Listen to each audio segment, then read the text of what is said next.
Got some lovely light here shining in, so I thought I'd do a bit of work on this hawthorn group planting.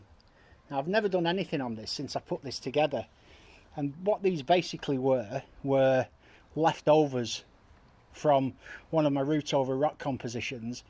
I had about, I don't know how many is there here, 1, 2, 3, 4, 5, 6, 7.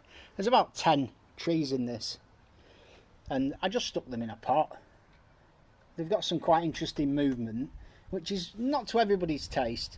You know, for a group forest, people often like very straight trunks to fit that formal idea of the trees growing vertically upwards, searching for the light. But I like the idea of these kind of twisting, kind of wild, almost awkward groups. And you do get these in the UK. They grow around the edge of roads up in Scotland, and you get them on top of outcrops, and they're just kind of, they're their own thing.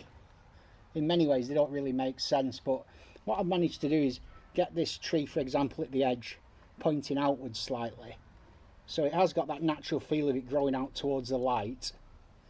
Again, this one's growing out, and there's not loads to do with this. It's just a question of tidying up and using a bit of directional pruning on some of these branches higher up to hopefully, again, a bit like the last one, develop some sort of shape to the overall canopy. So I'll do that now and come back to you once it's looking a bit smarter.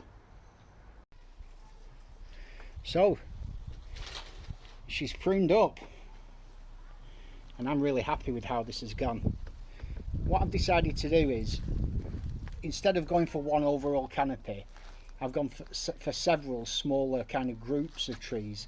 So this little section on the right hand side has got its own little canopy of green that will be developed over the next couple of years. And again, at the back I've left a bit of height, but this is going to be a little canopy of its own on the top. And then over to the left, hopefully the same thing. So it's going to be quite a low overall group. I see the top of it, something like this. You've got to use a bit of vision for a group like this. You've got to use some vision. But I see something there, and I see a bit of potential. Right, what's next? Another lovely afternoon outside. I'm off in now for a roast lamb dinner. I deserve it. So, as always, thanks for joining us. Have a great day, and I'll see you soon.